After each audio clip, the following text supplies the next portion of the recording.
ТР Прайм, і сьогодні він присвячений найвеличезнішій проблемі, яка повернулася до нас. Ми так розслабилися трохи, але дарма. І ось коронавірус новою хвилею, здається, навіть в деяких країнах більш потужною за попередню, нас накриває. І, на жаль, серед країн, в яких найбільш така небезпечна ситуація опинилася в Україні. Я вже не кажу про окуповані території, де взагалі навіть точної статистики ми не маємо.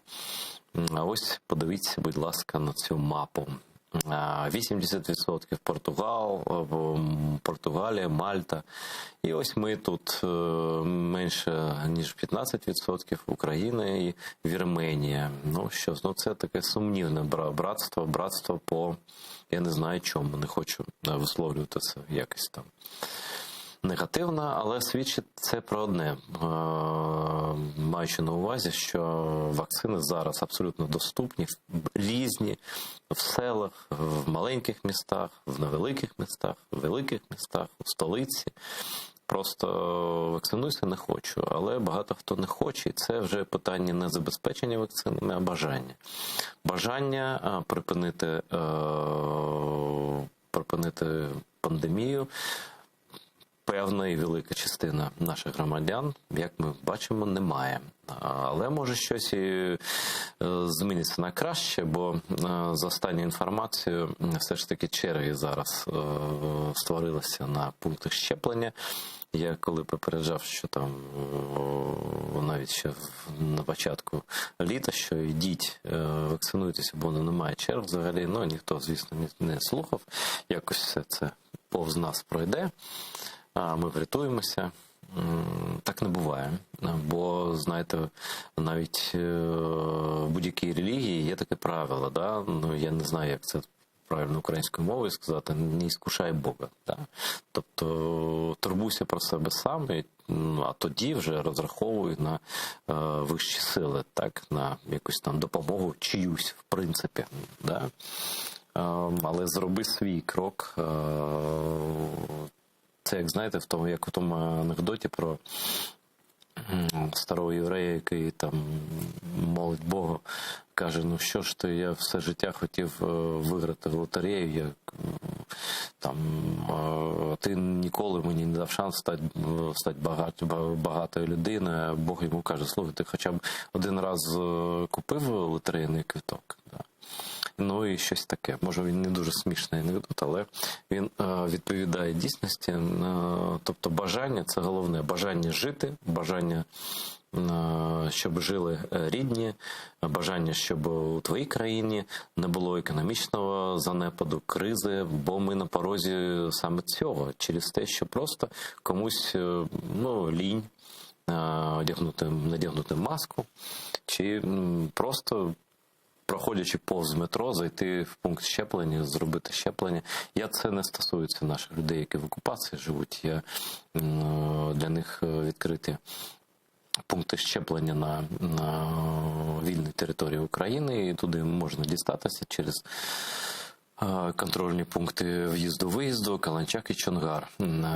Просто пошукайте це в Гуглі і скористуйтеся цим шансом врятувати себе, своїх батьків, своїх дітей. Бо ж тут не було великої таємниці, що буде, коли всі повернуться на роботу, на учобу, на університети, школи, тощо. І те, що це прогнозовано було, просто важко було спрогнозувати масштаб цієї другої хвилі. Це вже все залежить від нас. І ми чекаємо, коли до нас долучиться, а він уже долучився, наш справжній друг і людина, яка особисто своїми порадами, своєю правдою, просто медичною правдою, фактичною правдою, врятувала багато людей, в тому числі тих, кого я знаю особисто, і ви особисто знаєте. Це ізраїльський лікар Борис Бриль. Борисе, вітаю. Вітаю вас, друзі. Ти готовий спілкуватися українською? Трохи. Ну, слухай, я не вимагатиму з тебе українську мову, сам я буду ставити питання українською. Якщо щось не зрозуміло, ти кажи, бо тут нещодавно випадок був, коли один грузинський відомий аналітик в одному каналі попросив, не зрозумів питання і попросив уточнити там іншою мовою, а йому було відмовлено. В нас не такий телеканал, я веду українською, але якщо щось не зрозуміло, але я надіюся, що все зрозуміло, бо ти ж навіть чутки такі йдуть, що ти скоро незабаром будеш в Україні. Це правда чи ні? Да, это верно. Я вообще понимаю, когда со мной разговаривают на украинском, я понимаю, но сам говорит, ну слушай, я в детство все-таки в Жмеринке провел, на каком в Жмеринке разговаривали, там уже на идыше не разговаривали, но уже разговаривали на украинском. Ну, це дуже добре. Слухай, не страшно їхати в Україну, дивлячись на ці мапи, на цей наш в лапках ентузиазм до щеплення? Знаешь, я прямо даже щеки надул. Честно сказать, страшновато. Мне кажется, честно, только дураки не боятся. Вот. Для чего еду? По приглашению конференции. Конференция по анестезиологии и реанимации. Поделиться опытом Израиля. То есть лишу буквально на сутки. Потому что, честно, не мог отказать. Реально не мог отказать. Опять же, я соблюдаю, во-первых, я 3 раза вакцинирован. Во-вторых, я соблюдаю правила определенные. Почему? Потому что, возможно, это знаешь, всегда говорят, вот если вы вакцинируете, что же вы теперь боитесь? Мы не на соревнованиях по боксу, я там не боюсь. Понимаешь, и то могут нокаутировать, да? Болезнь может принести много сюрпризов. Она уже много сюрпризов приносила. И если сумасшедший, конечно, он не оберегается. Я ношу маски. Я не хожу в закрытые в общей массе заведения, то есть где есть какое-то количество людей, или я знаю обязательно, что эти люди вакцинированы. Если люди не вакцинированы, я просто не хожу. Веранда, пожалуйста, на улице, пожалуйста, встретиться, что-то такое. Я не вижу в этой острой необходимости для того, чтобы рисковать своим здоровьем и рисковать также и родственниками своими в том числе. І це, я підкреслюю, що каже Бориса, це після 3-ї дози вакцини. Це Pfizer, напевно, так? Чи інший? Абсолютно верно. Чтобы ты понимал уровень антител, я это взял специально. Это не нужно всем подряд делать, но я специально проверил уровень антител. У меня 62 тысячи по БАО есть такая. Это запредельные значения. А у нас колега одна нещодавно здала тест, вона вважає, що це дуже багато, в неї 29 тисяч. 62. Ти просто, якщо вживати термінологію цих антиваксерів, ти один великий чіп. Просто 5G. 5G, не, уже 6G, просто 62. Ти знаєш, що, Борисе, ти Wi-Fi точка, тобто від тебе будемо прикурювати тут. Це ж жарт. Раутер ходить. Давай так, усе людям найкраще доходить у порівнянні. Давайте порівняємо просто зараз ситуацію Ізраїль, Україна. Починайте, сер. Давай так. Основная масса людей, я такое вступление небольшое скажу, они читают только заголовок. И больше 100 знаков, букв, никто не читает. Никто — это 80% населения. Простите меня, граждане, кто меня слушает, но это так. Вот журналист, замечательный профессиональный журналист, он не даст не соврать, что многие читают только заголовок и, может быть, первый абзац. Тобі пощастило. Знаєш, наші глядачі все ж таки читають більше знаків, бо це так склалося просто. Чтобы они вас не смотрели, это умные уже, это люди, которые умные, аналитики и так далее. Но весь мир пестрил, точнее, даже, так скажу, не мир, вот в Украине пестрили. Вот в Израиле всплеск заболеваемости, несмотря на это. Очень люблю бороться с мракобесием, потому что в данной ситуации это мракобесие является цена человеческих жизней. В Израиле был рост ПЦР-тестов. Давайте разделим людей на больных легко, больных тяжело, больных средне и бессимптомных. Так вот, в Израиле был всплеск бессимптомных людей. Це коли було? Нещодавно? Вот, да, вот то, что рассказывали. Вот, посмотрите, весь Израиль вакцинировался, Тем не меньше, да, неэффективность. Я, кстати, в Фейсбуке, как только кто-то распощивает такую вот информацию с такими заявлениями, я сразу же выкидываю из друзей, я уже даже не спорю. Ну, потому что я не могу запретить человеку быть идиотом. Это его базовое правило, право.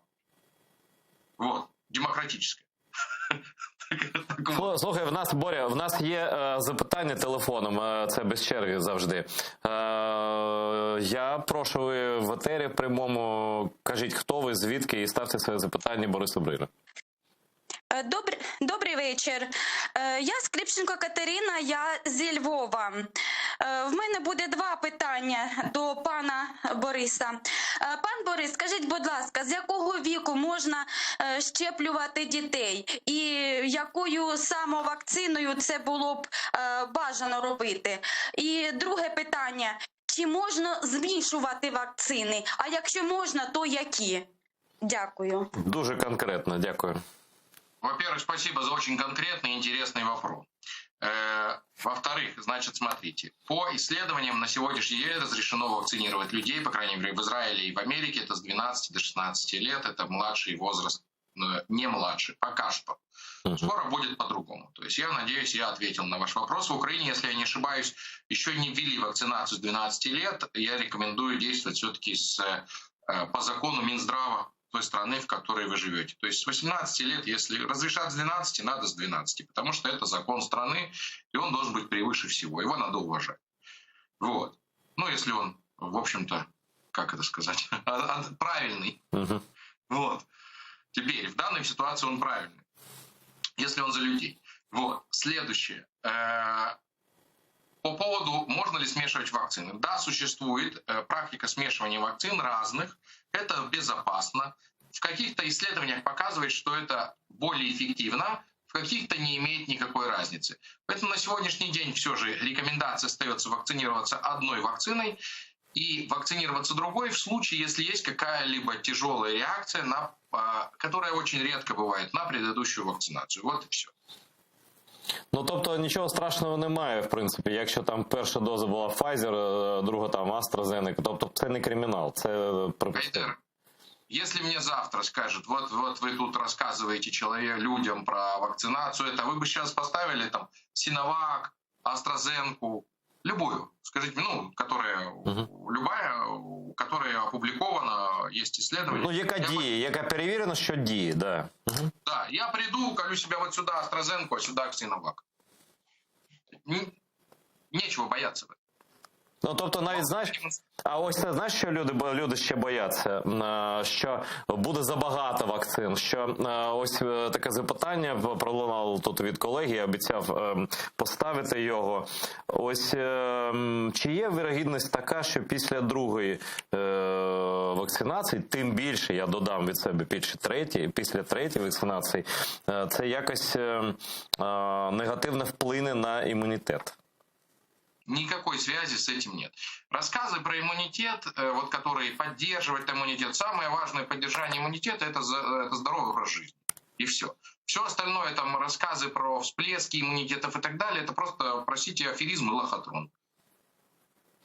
Слухай, скільки у вас в Ізраїлі людей, які просто публічно висловлюють свою позицію проти вакцинування? І я просто, знаєш, я сьогодні просто йшов, не їхав Хрещатиком, самий центр Києва, як ти знаєш, і просто на зустріч мені на тротуарі на широкому цьому і йшла колона, десь, я не знаю, людей 1000, напевно. Вони так дико виглядали, чесно кажучи, такі, я це називаю там 100 гривневі демонстранти, такі дуже дешеві, і вони з попи такі з хрестами йдуть. Я теж, ти розумієш, да, з якої контори ці, так би сказати, вчителі мас.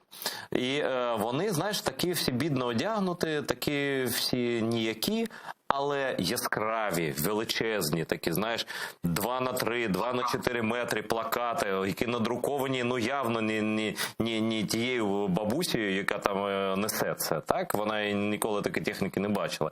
Їй дали в руки нести плакат, на яких, декілька плакатів, на яких написано там примусова вакцинація – це порушення закону, примусова вакцинація – це експеримент над здоров'ям поколінь. І щось інше. Ось чи спостерігаєш ти в Ізраїлі щось подібне? Якщо так, і якщо ні, чому? Смотри, в Израиле в общей массе, да, есть антивакцинаторы. Конечно, есть. Угу. Ну, такого не бывает. Как Давид Бен-Гурион когда-то сказал, Израиль – это нормальное государство, в котором должны быть свои преступники, проститутки и нормальные граждане. Тут в данной ситуации тоже государство, в котором нет антивакцинаторов, это, скорее всего, может быть, Северная Корея, которая все по плану партии. Антарктида. Да, Антарктида. Поэтому но их минимальное количество. Реально минимальное количество, малое количество. Люди вакцинируются, люди слушают врачей. Но в первую очередь, потому что врачи несут уголовную ответственность за каждое слово, за которое они мне говорят. И если я нанес тебе вред, ты можешь спокойно меня засудить. Ну, тобто, знаєш, тут навіть є такі лікарі, ну, напевно, їх небагато, які чи на вуха, там, чи там, ну, відверто кажуть, що, ви знаєте, це неперевірені вакцини, Бог його знає, як це вплине в подальшому. Вони, може, не кажуть, там, що про 5G, да? Вони кажуть, що я не впевнений, я б вам не радив. Да? Ось що робити з такими лікарями? Ну, во-первых, надо привлекать к уголовной ответственности. Тобто це відповідальність, тобто це не жарт, це не думка якась. Якщо ти маєш ліцензію державну, да, ти таке просто не можеш говорити. Це злочин просто. Маємо знати, що це злочин. Угу. То же самое, как и журналисты.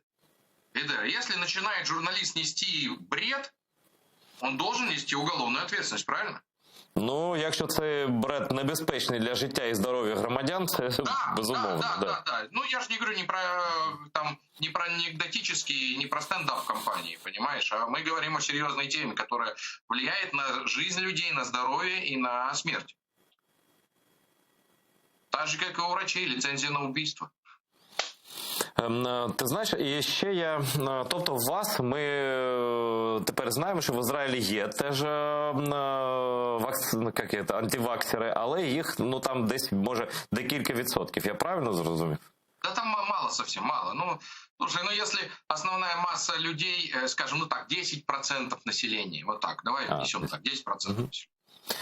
Ну, зрозуміло. Ну, це вже, ну, скажімо так, якщо інші вакциновані, а у вас вакцинація вже 80%, здається, да? У нас 70% и 3 дозами 56. 70% населения. И в районе почти 90% взрослого населения. А це важливо. Це люди похилого віку, які в групі ризику знаходяться, так? Нет, у нас все просто по старше 18 третью дозу могут получить.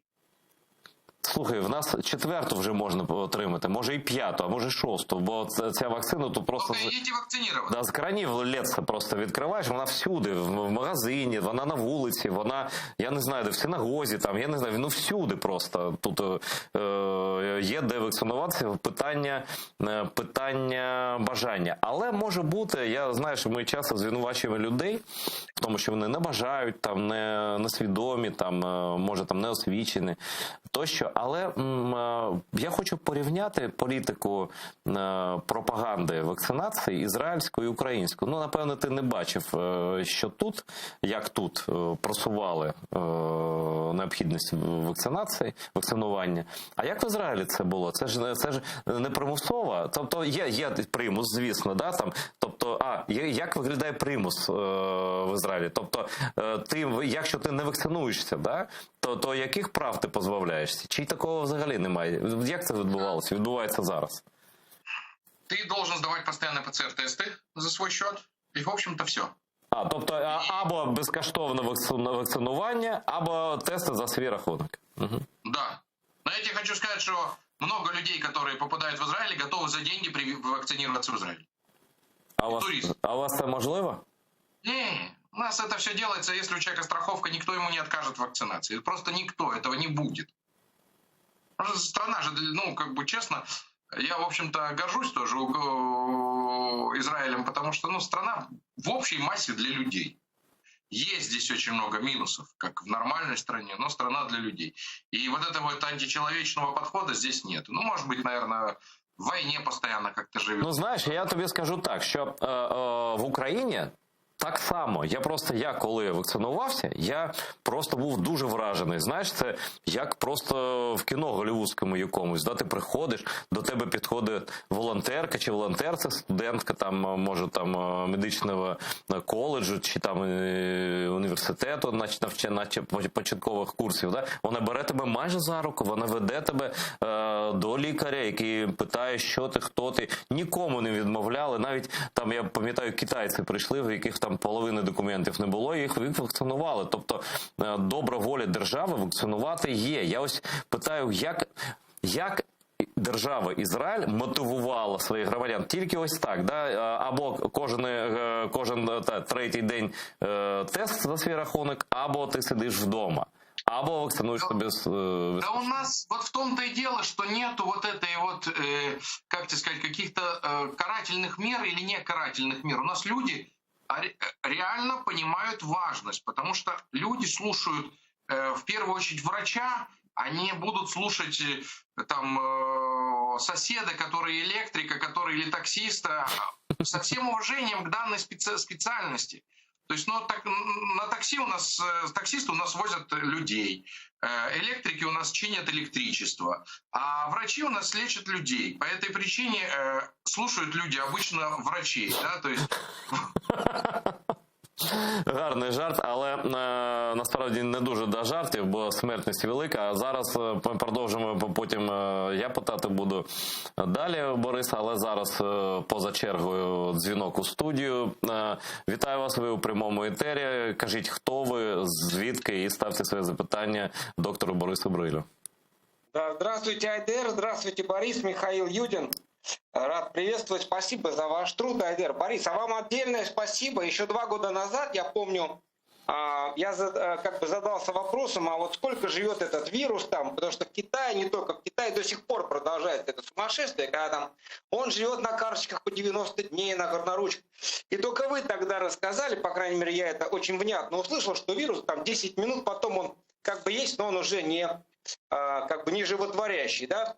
Вот откуда это такое мракобесие, при этом оно передается и многими врачами, вы простите уже, может быть, я ошибаюсь, но именно ваша информация меня спасла от некоторых психических таких травм. Борис, огромное еще раз спасибо за ваш труд. Айдер, вам спасибо, до встречи, благодарю вас, спасибо. Ну, питання не було, дякую нашому глядачу Михайлу. Ну, як довго живе вірус, напевно? Ну, просто... Я спросила, откуда мракобесие от врачей. Вот это я все тоже задаюсь вопросом, но явно это мракобесие, как ты это сказал, оно спонсируется. Явно оно спонсируется однозначно. Не бывает такого... Слушай, для того, чтобы сделать профессиональное видео какое-либо, для этого надо деньги.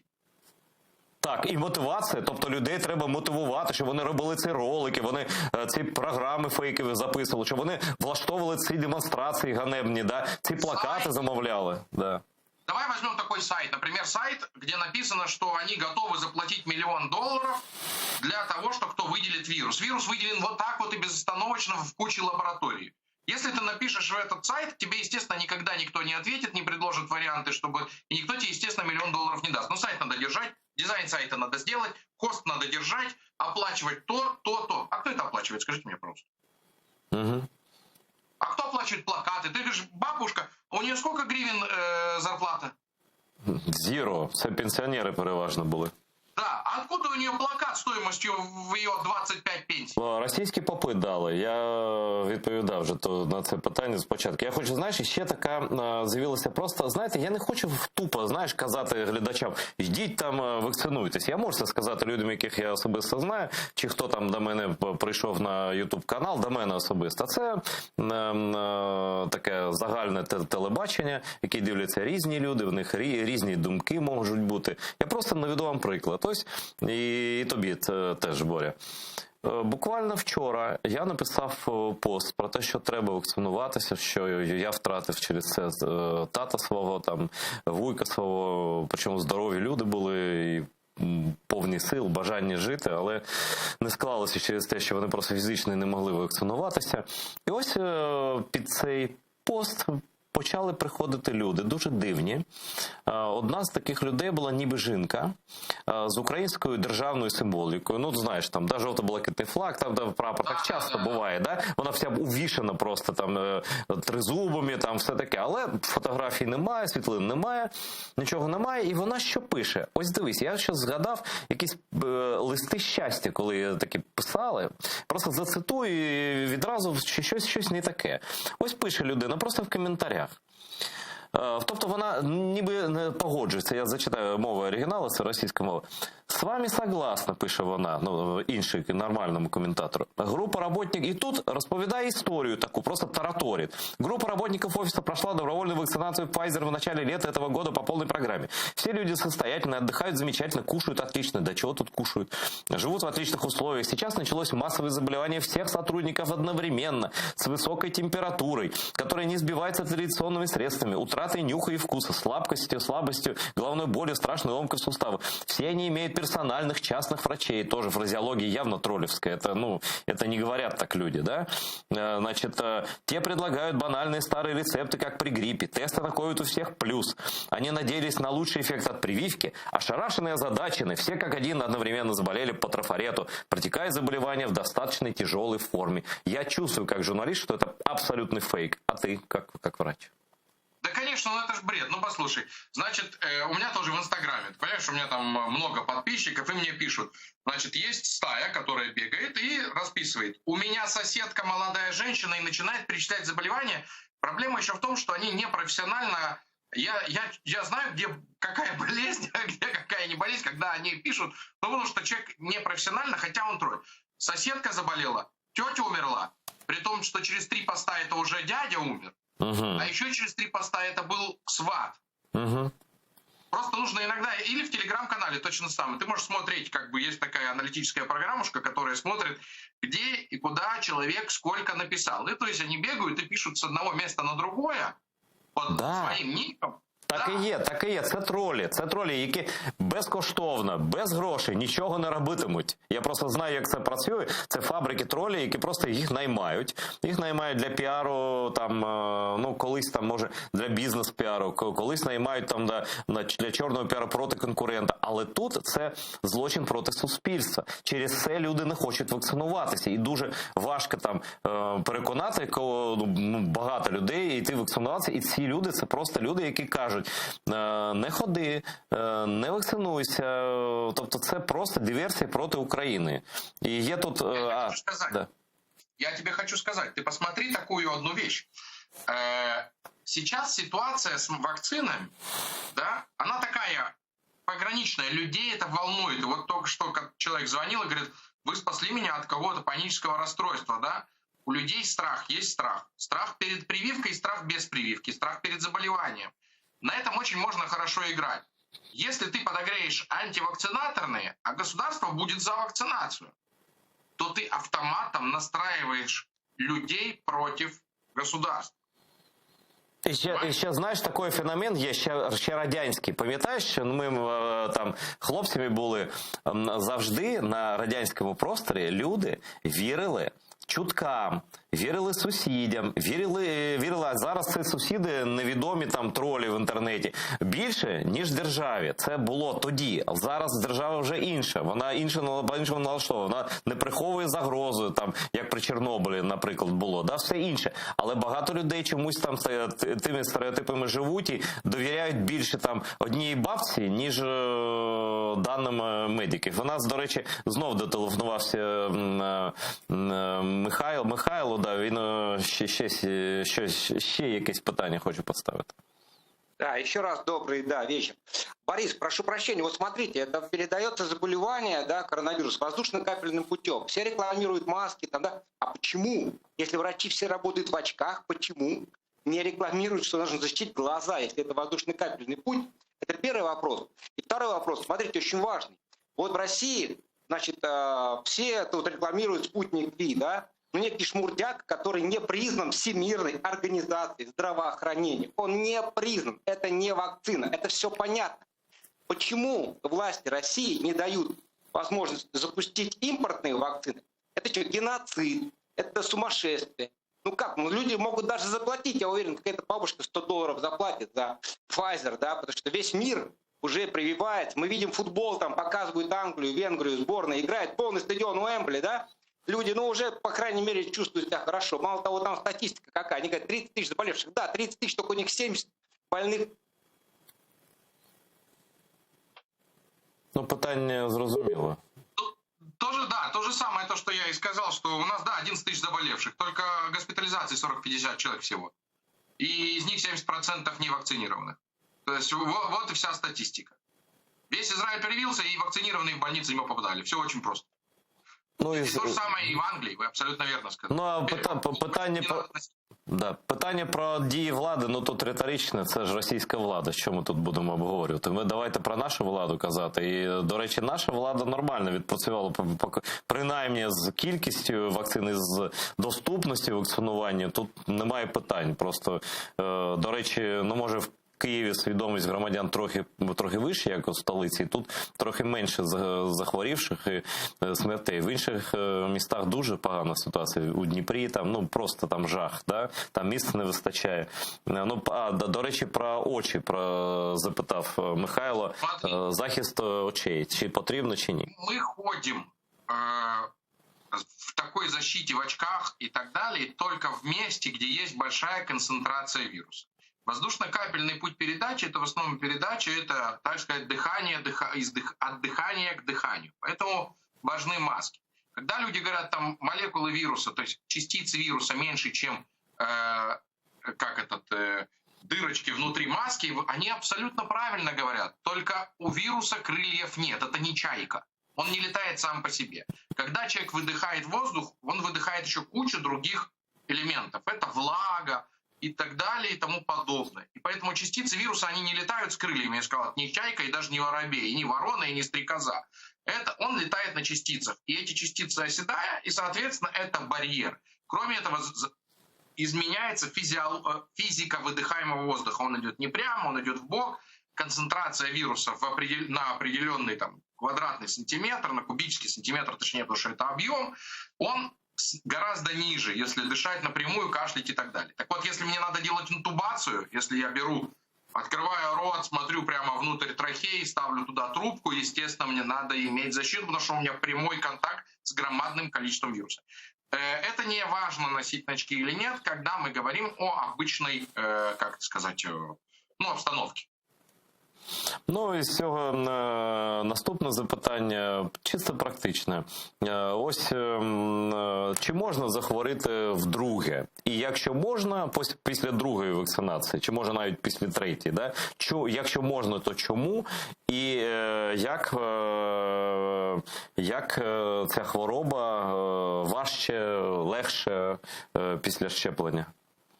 Заболеть можно и после первой, и после второй, и после третьей. Риски после третьей, конечно, меньше. Но, как я сказал, на примере миллионов, а в мире же вакцинировано в районе 3 миллиардов людей уже 2 дозами, понимаете? И мы это видим. И на примере Израиля, что заболевание протекает гораздо легче, в основном бессимптомно или с легкой симптоматикой. И тут опять ответственность врачей, которые говорят, а вот вакцинированные приехали в больницу. Нет такого «приехали в больницу». Больница – это не кинотеатр, туда билет не покупается. Туда надо госпитализировать только строго, по определенным параметрам. Что это означает? Вот есть параметр, есть шкала Ньюс-2, это тяжести заболевания коронавируса. Если у человека вакцинировано или не вакцинировано, сатурация не снижается, там, ниже 94, количество дыхательных движений, если мы говорим о человеке моложе 65 лет, меньше 30, это не считается тяжелое заболевание. КТ не имеет к этому никакого отношения. Ни КТ, ни температуры, ни С-реактивный белок, ни сои, ни ферритин, ничего другого не имеет к этому отношения. Ни заболевания, бред, который вас тоже несут вообще все, кто не попает. Это легкая форма заболевания. И по этой причине статистика. Приехал человек, 99% сатурация, температура 38,5, 4 дня. Его кладут в больницу. Для чего? Непонятно для чего. Для чего его госпитализируют? Его не должны госпитализировать. И тут в больнице начинается. Он получает стероиды, которые не должен получать. Почему? Потому что он в этот момент он уже свой иммунитет стероидами подавляет. Вместо того, чтобы у него в легкой форме еще 4-5 дней прошло заболевание. Как погрипповал чуть-чуть. Как погрипповал. А его загоняют, давят его иммунитет. И происходит, и мы получаем эту статистику. Понимаете? Да, стероиды нужны, там, дексаметазон и так далее, но только именно в тех стадиях, когда идет именно цитокиновый шторм, когда тяжесть заболевания, которым мы сказали шкала НИУС-2. А во всех остальных случаях этого нету смысла, это преступно и неправильно.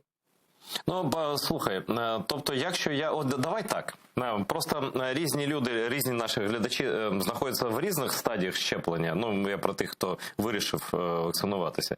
Ось я чи колега там моя отримала першу дозу вакцини, ну, наприклад, Pfizer. Наскільки підвищився її захист і які шанси захворіти, в якій формі? Если мы говорим о базовой форме, после первой дозы у нее риск снижается на 60% по сравнению с невакцинированным. Ризик чого? Захворіти чи важко захворіти? Вообще все. Вот и захворите, и тяжело захворите. По сравнению с невакцинированным. Угу. Ее, вот она до вакцинации, она после вакцинации первой дозы. 60%. Следующее. 2 дозами, это мы говорим о альфа-штамме, там, уханьском. Вторая доза и неделя плюс, у нас есть эффективность, составляет 93%. Мы говорим о базовом. Если мы говорим о дельта-штамме, который показал исследование, он варьирует, разные исследования показывают разные. Это после 2 вакцин при дельта-штамме, который более заразный, более молодой, для молодых имеется в виду, поражает, более тяжелый, составляет в районе 73%. Проценты мы будем, видите, меняться. По сравнению с невакцинированным. Это громадное количество. Ну, звісно. І слухай, і третя доза – це якраз для того, щоб 93%. запобігти саме дельту цю, да? Угу. Да, 93,5%. Ну, тобто, дивись, якщо, я думаю, що більшість все ж таки, за деякий час більшість отримує 2 дози, і ось як поводиться з 2 дозами. Тобто, якщо я контактую з людиною хворою, я вже перехворів. От давай на моєму прикладі. Я отримав 2 вакцини. Правда, коронавак, я думаю, що це невелика різниця. Молодець, все одно. Да. Ну, я просто зробив це, коли тільки це стало можливо. Да. Те, що було, я зробив. Так?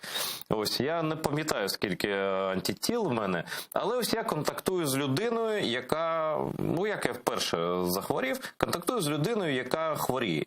Що зі мною буде? Чи взагалі нічого не буде? Чи буде там... що? У тебя очень большие шансы, что с тобой ничего не будет. Взагалі нічого. Тобто просто не зачепиться за мене. Там на 95-97%, что будет с тобой все хорошо, потому что ты и переболевший, и вакцинирован. Угу. А ось твоя кількість антитіл, коли там 60 тисяч, це взагалі жодного шансу захворіти? Вообще, было исследование последнее, что высокие шансы не заболеть. В то же время есть люди, которые болеют. Ну что такое? Пропал обоняние и вкус на 3 дня, и потом все, ни насморка, ничего, это разве заболел? Да палец, когда ударил, сильнее болеет. Слухай, але у цей період людина заразна? Когда она вакцинирована и заболела? Так. Да, она заразна, но гораздо меньшей степени. Потому что уже есть антитела, которые борются. Слухай, а як це працює? Ну, наприклад, ось сидить напроти мене людина, яка там дихає на мене, я це вдихаю, і організм якийсь сигнал отримує, коли певна кількість вірусів, принаймні там дельта, наприклад, в нього потрапляє. Сначала попадает вирус на слизистую оболочку, и на слизистой оболочке существуют иммуноглобулины А. И есть много разных иммуноглобулинов, потом ты когда вдыхаешь, то вирус попадает в легкие, глубина дыхания, и там, если там нет антител, то организм пытается, смотря какой, бороться, вырабатывая антитела. Он знакомится, он начинает это. Если большое количество вируса, то количество антител, которые человек вырабатывает, оно меньше. Плюс существует еще там, есть такой орган, тимус. Тимус – это вилочковая железа. Она у маленьких она большая, она прям вот такая вот громадная, а у взрослых она уходит, и в старости ее, можно сказать, ее нет. И она тоже очень сильно отвечает за иммунитет. И чем пожалее, тем хуже с выработкой там, антител. Один из причин этого. Да? И, соответственно, когда попадает, как мы сказали, на слизистую или дальше попадает там, кровь, на рецепторы, в клетки, идет выработка антител. Если уже антитела есть, то организм вырабатывает по их принципу, уже есть модель, по их принципу вырабатывает все больше и больше в зависимости от того, какое количество вируса присутствует. Ну, тобто, Суперспридер. що ти Есть сказав? такое название суперспридер. Это тот, который выделяет большое количество вируса. Вот если сидит напротив тебя человек, допустим, образно вакцинированный и даже заболевший, он выделяет гораздо меньше вируса, чем невакцинированный и тоже больной. Теперь есть тяжелые фазы заболевания, то, что я как раз и говорил, там в отделениях большая концентрация вируса, расстояние, влажность воздуха, температура, это все влияет. Суперспридер — это тот, который выделяет большое количество вируса. И, конечно, шанс от такого человека заболеть и у вакцинированного, и у невакцинированного гораздо выше, потому что как бы есть 10 килограмм поднять, а есть 200 килограмм поднять. Это разные вещи. Скажи, ось як ти думаєш, ситуація в Ізраїлі, вона вже обрала незворотній характер? Тобто пандемії у вас вже не буде? У нас ее не было Як так? после вакцинации. Угу. После марта 2021 года у нас больше пандемии нет. Но в реале у нас все внутри открыто. Там у нас рекомендуют маску носить в помещениях, никого нет. Но у нас все открыто абсолютно. Все открыто, и нет смертей. Це з березня, з марта, тобто з березня, Да, так? да, с березня. І смертей немає, просто немає смертей. Просто немає. Ну, 12, 10.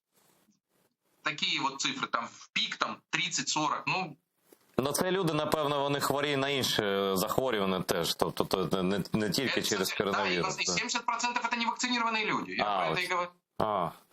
У нас є 70% смертности это невакцинированные люди. И они более молодые, чем те, которые вакцинированные и пожилые. То есть мы ставим на 90-летнего старика и 30-летнего молодого человека.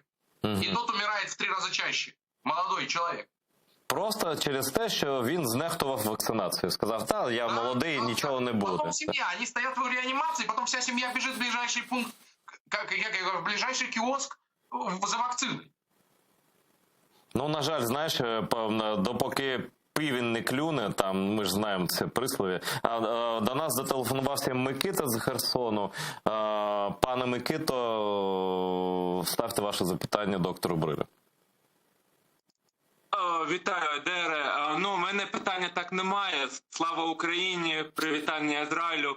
І я хочу подякувати, що ви також запрошуєте литовців до нас. Це дуже корисна праця. Але, пане Едере, є малесенька догана до вас, до інших гостей. Наприклад, ви мене чуєте? Так, да, чую. Наприклад, Ілля Пономарьов. Тому що я подивився на його висловлювання. Ну, це мені не здається, що він друг України. Давайте так. Ну, це ж, Микито, дорогий, я вас не знаю особисто, але дуже поважаю. Я видно, що ви наш постійний глядач. Я ж сперечався з Іллею, ви ж знаєте, да? Я просто дуже давно його знаю. Ця позиція, вони її мають багато людей, і просто вона не те, що вона не антиукраїнська, вона така, ну, для мене вона чужа, і ви ж знаєте, так? І ну, ми просто не будемо тут зараз, я вас зрозумів, вашу думку. І все ж таки, я думаю, що щось вас може цікавити про коронавірус. Ну, давайте, може, запитання поставити вже, а то якось незручно, ми ж такі... Добре. Ні, коронавірус я прищепився Pfizer, тому також раю всім прищепитися, не потрібно недооцінювати цю пошесть. Так, питань у мене немає. Але також тільки останнє зауваження, мабуть. Пане Едеро, мені здається, тут я погоджуюсь з Віталієм Портніковим. Навіть демократична Росія буде для нас викликом для українців. Слухайте, ну це моя позиція така сама. Дякую вам дуже, але моя позиція така сама. І я не сперечаюся ані з Портніковим, ані з вами. Це такий вірус, від якого ще не знайшли вакцину, на жаль. Я знаю, яка це вакцина, але не будемо в цьому етері, як вона має діяти. Але повернемося до нашої теми. Я перепрошую, Борисе, в нас дуже політизовано цивілізована країна, ти ж розумієш, у нас тут все докупи, кожен день якийсь новий скандал, нові розслідування, і ще тут цей вірус, від якого треба вакцинуватися. Ось зараз створилися черги до пунктів щеплення. Просто, тобто люди пішли. Але є такі люди, я, правда, хотів би побачити хоча б одного, просто в очі зазирнути йому, які замість того, Боря, це просто я це чув, щоб прийти і безкоштовно отримати Pfizer, вони платять тим самим лікарям, це лікарі злочинці, ти правильно кажеш, вони приходять, платять 2000 гривень, наприклад, да? І щоб цю ампулу просто зламали, як там все, це дозу цю, да? Як вона там банкована, і викинули, не ввели щеплення. Це злочин, але він готовий платити, людина готова сплатити за те, щоб їм не отримати послугу. Це просто, я не знаю, такі випадки є в Ізраїлі? Да нет, конечно, ну ты что. На самом деле я слышал про эти истории, мне потом люди, они мне потом пишут: Борис Яковлевич, что нам делать? Хочу вакцинироваться, но у меня уже есть паспорт вакцинации. Тобто йому паспорт, який він купив, заважає вакцинуватися? Да? Хочется платить деньги, чтобы вакцинироваться, и не знает, что делать. Он говорит, у меня это... Я говорю, подожди, в маске походить плотненько, полгода перевакцинируешься. Це правда смішно. Тобто купив собі індульгенцію, але що з нею потім робити, невідомо. Ось давай знову ж до мого прикладу повернемося. Ось я перехворів вже майже рік тому. Вакцинувався за півроку після того, трохи більше. Так? Як мені поводиться зараз? Я тебе хочу сказать, что на сегодняшний день нету четких исследований, которые показывают о ревакцинации. Вот ты переболел, вакцинировался, считаем, у тебя самый сильный иммунитет по исследованиям. Пока нету повторных исследований, которые показывают, что тебе нужно опять ревакцинироваться. Их пока нет. Пока я не могу тебе дать совет.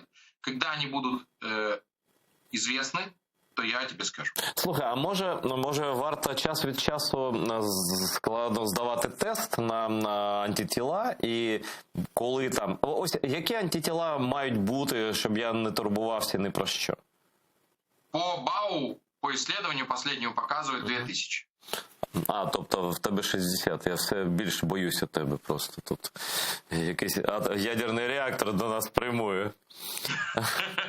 Раутер Wi-Fi. Тобто ми Просто я хочу, щоб всі, хто нас дивляться зараз, зрозуміли, яка однакова ситуація майже була рік тому в Ізраїлі і в Україні, майже однакова. По-іншому лікували, звісно, там медицина на іншому рівні, але вакцини не було ані там, ані в нас. І ось зараз ми, при тому, що, Ізраїль раніше отримав вакцину, ми пізніше, але зараз це вже не має значення, бо часу було достатньо, щоб усім бажаючим вакцинуватися. І ось ми маємо результат, коли суспільство готове рятуватися. Може, це знаєш, такий синдром невеликої країни, де все близько, і люди просто... І, до речі, в Ізраїлі дуже важко працювати, там таке нехалявне життя, прямо скажемо, так, і якщо ти безробітний, чи там твоя фірма закривається, а в людей кредити, там, суди, це не жарт, да? Це правда турбує людей, тоді вони просто йдуть, вакцинуються без зайвих слів, да? Просто тому, що якщо ні, економіка стане. Як може бути в нас? Просто в нас в Києві ще немає, вже декілька областей перейшли в червону зону, а це фактично певний параліч для бізнесу. І я ось зараз Ізраїль виглядає як абсолютно з країни, де немає, просто немає пандемії. І вони це створили самі, бо виправдання тут немає. Коли не було вакцин, це зрозуміло, а коли вони є, слухайте, це ж смішно. Тут щось... ні, це не запитання. От ось питання є. від колеги. Він пише питання з залу, так, зі смайликом. Тобто людина не хворіє, я думаю, якщо смайл таки пише. Проводили, він російською мовою пише, я процитую просто. Проводили ли исследования по переболевшим коронавирусом и онкологическими заболеваниями? Есть ли статистика по количеству переболевших коронавирусом, после чего они обращались с онкологическими заболеваниями? Вот как связано онкологические заболевания? Повышает ли риск онкологических заболеваний коронавирус? Таких исследований проводятся, но пока связи не найдено. Нет, тут навіть ситуація трохи інша. Болели ли переболевшие, онкологически больные, болеют ли коронавирусом? Да, они болеют, у них выше гораздо смертность. Ні, тут от вже людина перехворіла коронавірусом і одночасно, приблизно одночасно онкологічними захворюваннями. Чи є статистика по кількості перехворівших коронавірусом? Тобто це ніяк не пов'язано, да, в принципі? Так, не пов'язано, не пов'язано. А з іншими хворобами? Бо, знаєш, тут теж так питають іноді. Повышается после перенесенного коронавируса бесплодие, в основном у мужчин. Есть повышенные тромбозы, есть повышенное количество инфарктов. Есть еще очень много разных заболеваний, которые приводит коронавирус, к А сожалению. ось безпліддя жіноче можливо? Меньше, чем мужское. А після вакцинації, чи це питання від После жінок? вакцинации нет, конечно. Нет связи между антителами и иммуноглобулин IgG или спайк-протеину и яйцеклетками, и яичниками, и гормонами у женщин. Просто нет. Вот все. Просто зіро, да? Ну і взагалі. Скажи мне, пожалуйста, проводилось ли исследование, в общем, в группе женщин невакцинированных и в группе женщин вакцинированных одинаковое количество оплодотворений на миллионы? Если мне скажут а проводилось ли исследование, что после коронавируса не вырастает пятое ухо? Нет, не проводилось, потому что придумывают постоянно какой-нибудь бред, и его не лезь даже исследовать. Что не будешь ты исследовать, что у тебя второй нос не вырос. Зачем? Он не вырос. Зачем исследование по этому поводу проводить? Слухай, а ось просто, давай так, простий лікбез. Люди, я про Pfizer можу сказати, мій товариш, він дисциплінована людина, він зробив щеплення, і десь добу його ковбасило, скажімо так, да? Температура висока була, 38, да? Це цілком нормально. Это Правильно? А ось коли... Да, вибач. Тоже меня тоже так же. Тобто ти теж ковбасило трохи, да, після щеплення. Ось пишуть тут теж питання, як написали, так я читаю російською мовою. 20 днів температура після Pfizer. Стоїть ли бити тревогу? Написала наша глядачка Viber. А сколько температура? Ось, на жаль, не уточнено. Може, редактори перепитають? Может 37,2, а может 38,5. И, может быть, это уже не после Pfizer через сколько? Очень мало данных, чтобы я дал какой-то ответ. Таке взагалі можливо, щоб так довго трималася температура від щеплення, саме від щеплення? Ні. Може, знаєш, може бути тривогою і треба, але через те, що якісь там... Надо перевірити, звісно. Перевірити, може там процес, який йде, неприйнятний, так, а людина не знає. Так. Давай взагалі про побічні ефекти. Який максимальний ризик від щеплення? Ось що найгірше може статися? От просто після цього. Редкие анафилактические реакции, очень редкие, гораздо реже, чем на морепродукты. Температуры, миокардиты у молодых детей редко очень. Очень редко, прям реже гораздо, чем при коронавирусе. Что еще может быть? Все. Паралич лицевого нерва, который проходит у людей, имеющих аутоиммунное заболевание, он чуть-чуть повышен на 1%. Тоже нет никаких проблем. Это, еще раз говорю, это всего лишь вакцина. Я так і кажу, що це просто вакцина, і ви просто діти всі. Ви не пам'ятаєте, як вас вакцинували в дитинстві? Там скільки вакцин радянська людина отримувала там? 4? 4 есть. Есть детям ставят там в 1,4 сразу же. Угу. Ну, тобто, і такі захворювання, взагалі, корь, там такі, ну, просто серйозні. Да. Детей, да, там. І знаєш, що я хочу? Я попрошу тебе завершити нашу програму таким коротким, ну скільки захочеш, зверненням до українців, до громадян України. Просто ось звернення ізраїльського лікаря про щеплення. Звертайся. Друзья, я вас реально умоляю, вы вакцинируйтесь, пожалуйста. Я вакцинирован, вся моя семья вакцинирована. Это то, что может спасти нас, выйти из пандемии, вернуться к нормальной жизни. Отрицаешь ты или не отрицаешь, веришь ты или не веришь, вирус это не слушает. Верят в Бога. Вирус, да, присутствует, вирус, да, выделен. Вы хотя бы из-за любви просто к своим родственникам, к своим друзьям, к своим пожилым родителям, дедушкам, бабушкам сделайте это. Из любви, чтобы не оставить сиротами своих детей. Пожалуйста, это очень важно. Не верьте в сказки. Умейте фильтровать информацию. Не верьте фейкам. Потому что, знаете, вот есть отличие очень большое. Почему-то тот, кто распространяет фейки, у него всегда закрытые аккаунты, закрытые, ты нигде не найдешь контакты. У меня всегда вот на протяжении, и ты знаешь, и все, можно всегда найти мой телефон, он открытый везде в доступе, открыта вся информация, даже адрес, где я проживаю. Мне нечего бояться, потому что я знаю, что я говорю правду. Дякую, Борисе. Ну, краще не скажеш. Я думаю, що ми навіть окремим роликом це зробимо. І будемо шерити, тому що це важливо. Дякую, Борисе. З нами був Борис Бриль, лікар з Ізраїлю, з країни, яка, давайте скажемо відверто, перемогла пандемію коронавірусу в цілому. І те, що там зараз, ось ту ситуацію, яка зараз в Ізраїлі, можна назвати як звичайний грип, як у нас то люблять деякі люди порівнювати. Ні, до вакцинації це не був звичайний грип. До колективного імунітету через вакцинацію, в тому числі переважно, це не був звичайний грип. Це було страшне, смертельне захворювання. Давайте не маніпулювати і не вірити тим, хто нами намагається маніпулювати. Ну, на цьому я закінчую сьогоднішній день. Вдячний всім, хто нам допомагає. Ви бачите адресу на сайті Patreon. І це не просто так, це наша спільна справа.